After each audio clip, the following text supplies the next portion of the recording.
Top of the morning, Washington Commanders Nation. I will be standing on business with the statement that Washington should have no business entertaining any trade offers for third-year quarterback Sam Howell. Let's discuss.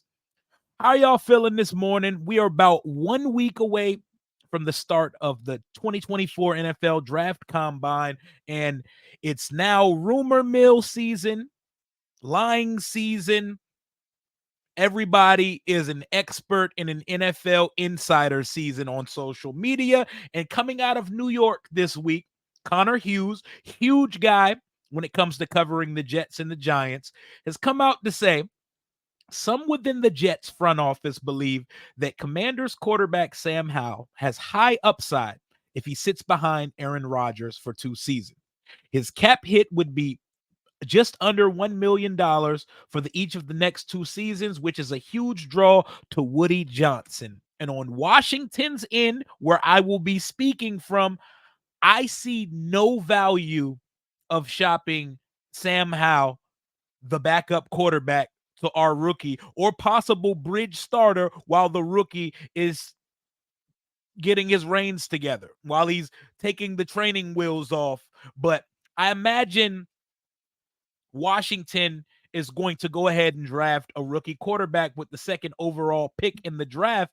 And to some, that means that Washington will be looking to deal Sam Howell. I don't see this as a similar situation to Justin Fields in the Chicago Bears, and I see no reason why Washington should even shop or entertain offers for Sam.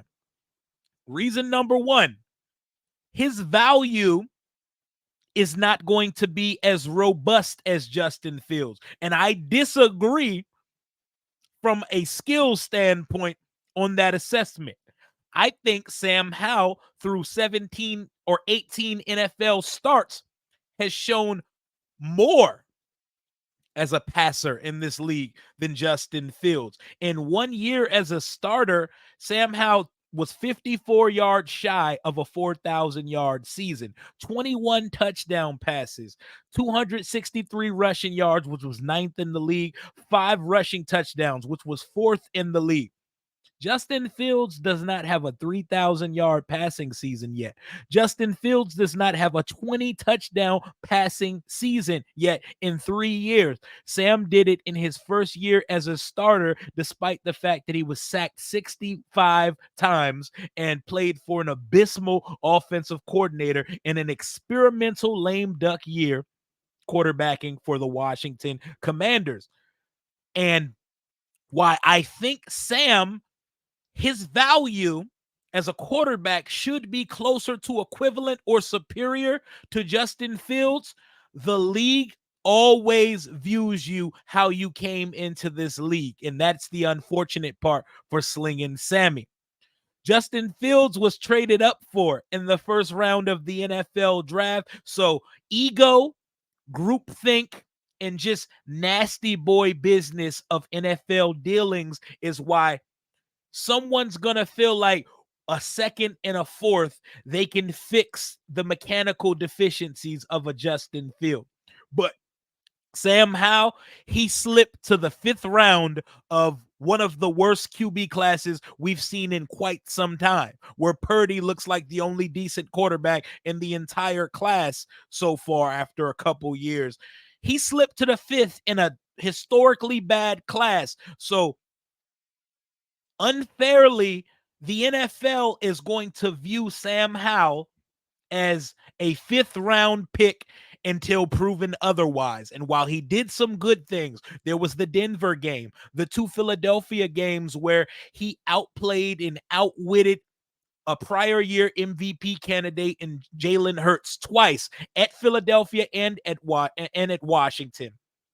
After the Seattle Seahawks game, despite the fact that we lost in heartbreaking fashion, Sam Howell was so fucking big time down the clutch, and in crunch time that game. Sam Howell looked every bit like we were going to build around him and he was going to be the guy here in DC. But you cannot defend and you cannot turn a blind eye to how Sam finished his season in 2023. And it's the significant reason why Adam Peters, Dan Quinn, and company have to take a quarterback. You have to align your GM and new coach with the quarterback selection of their choice. They cannot be pigeonholed or boxed into keeping a quarterback. That is Dan Snyder ownership 2.0. I want no parts of that. So this is how Sam finished the year. He had a mean heater where versus Philly, 397, 4 touchdowns, 1 pick. Versus New England, 325, a touchdown and a pick. Seattle, 312, 3 touchdowns, 0 interceptions. He had a 114.84, then 109 QB rating in that 3-game stretch. And then for the final 8 weeks of the season, the car felt completely the fuck off the rails. The Giants in the state of New York is his absolute kryptonite. He was awful both games versus the Giants, awful versus Buffalo, and absolutely abysmal versus the New York Jets. This is how Sam ended the season for everybody who tries to turn a blind eye to it. I like Sam, but you cannot make an argument that a team should build around you when your final 8 games looks as such. Versus the Giants at home, 256 yards, 1 touchdown, 3 interceptions, 62 rating. Thanksgiving versus Dallas, you see 300 yards. We lost by 35 points. He had 0 touchdowns and an interception, 74 rating. The Dolphins come to town, nasty as hell, ugly weather, 127 yards. Get used to hearing 100 because the final 5 games of the season, Sam did not break 170 yards one time to close the year. These were Sam's final 5 stat lines of the season: 127, 0 and 1, 102, 1 and 1, 56 yards in 3 quarters, 0 touchdowns and 2 interceptions versus the New York Jets. I don't know what it is about the state of New York, but Gotham City has got Sam Howell in a fucking chokehold. He was at his absolute worst every time we played a New York team last year. I don't even want to go over the collective interceptions and mistakes that piled up versus the New York team. And then the Niners, the team that lost in the Super Bowl, came to town. 169, touchdown, 2 picks. Last game of the season, just like it was the first time he made a debut here in DC versus Dallas, 153 yards, 1 touchdown, 2 interceptions. So he ended the year 3,946 yards, 21 touchdowns, 21 interceptions. 2020 boy. 2020 should say clear vision, but what it told us was that our clear vision is that Washington needs to draft a quarterback in the 2024 NFL draft. But there's no reason to cut the development of quarterbacks to just the first round pick. Sam can get developed too. Sam can get developed with Drake May, Jaden Daniels, or for some reason Caleb ends up on this roster. I want a quarterback room of 2 youngins. Why spend? I know Washington has the most salary cap room in the league with a projected $83.5 million going into the offseason that starts in about 2.5 to 3 weeks. I know we got money to spend, money to blow, but we don't need to spend it in certain areas. There's no reason to spend $7 to $11 million on a veteran backup when Sam Howell is a whole ass veteran backup 3 years into his career who will be making under $1 million this year and next year. You're getting a backup quarterback who is fully capable of starting a game. He's not going to piss or throw up all over himself. He's shown flashes that he could be a decent to good spot starter in this league, but he's going to be a high-end backup in this league for the next 2 seasons, making under $1 million on the cap. There is no reason to even think about trading Sam Howell. For what? Not to mention, Sam Howell has literally played in a Phil Longo air raid offense in college. So this isn't going to be a drastically new language for him, because I know this is going to be year 3 in a third season with a different offensive coordinator and system for Sam. But for the first time in Sam's 3 years of his NFL career, he will be running an offense where he speaks the language already. He doesn't have to do NFL Duolingo this offseason. He speaks air raid already. And I know Cliff Kingsbury is trying to run away from the term air raid, but let's call a spade a spade. Cliff will be running a goddamn air raid offense here in DC. So, value-wise, a team is probably only going to offer most a fourth for Sam Howell.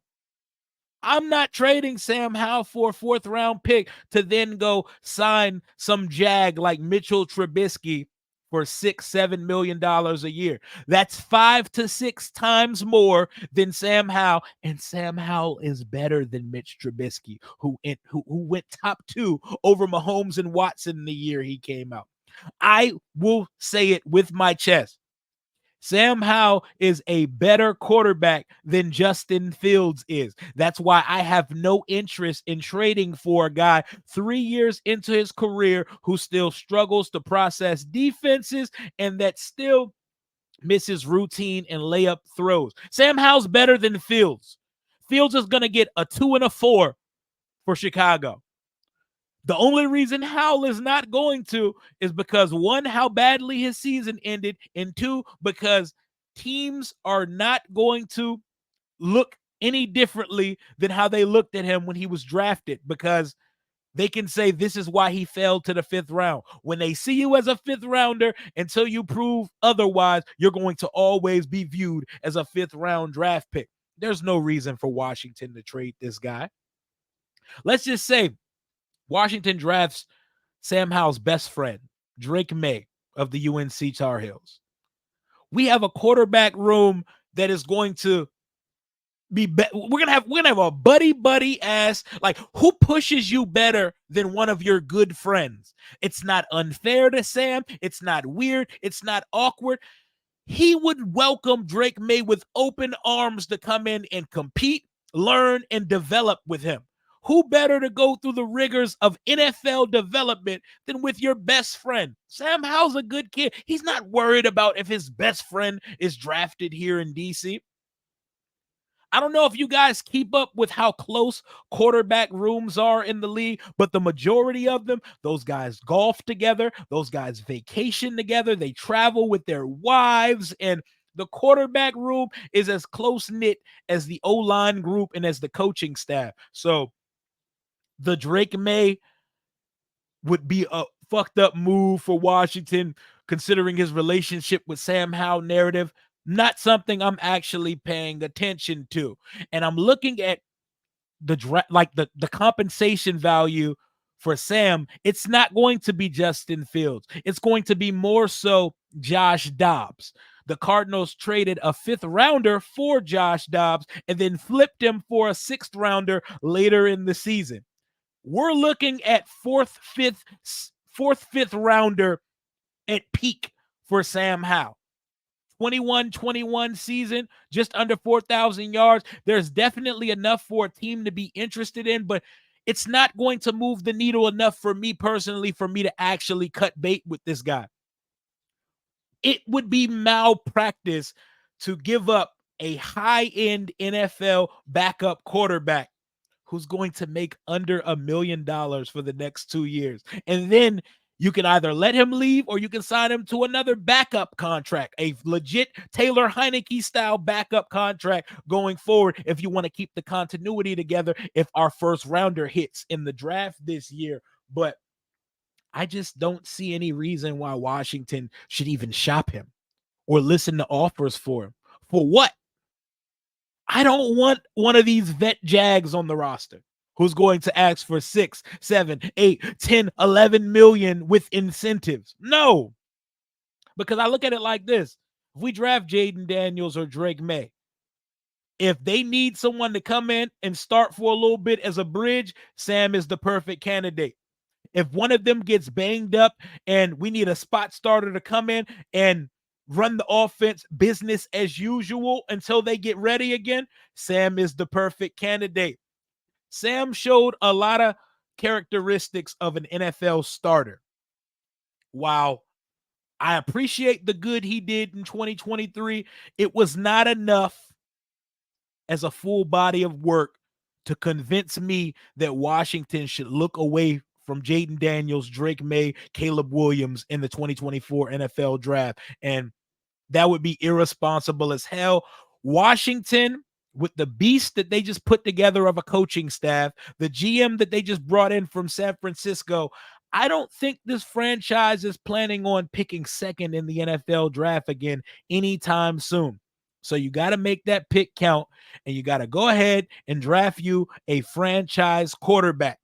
Why not keep that quarterback paired up with a franchise backup, high-end backup extraordinaire who has the potential to come in and start and even push to compete with a rookie quarterback going forward? But we already know it's going to be a formality. Whoever we draft, it's going to be his job off rip. But let me know what y'all think in the comments. I see no reason why Washington should be in the conversation about trading Sam Howell. Keep his cheap ass on the roster. Let him develop with the rookie. Who knows? NFL's full of storylines. He could end up and weasel his way back into the starting job at some point. You never know how it goes in this league, and a second chance could be everything the guy needs. Someone better knock my socks off and jump out there and say second, high third rounder, or I'm not even entertaining the conversation of trading one Sam Howell. But that's all I got for right now. Hail to the Washington Commanders. Let me know if you're interested in trading Sam Howell, and if so, what's the compensation package you're looking for if we were to do so? Until next time, hail to the Washington Commanders. Commander Rio, out.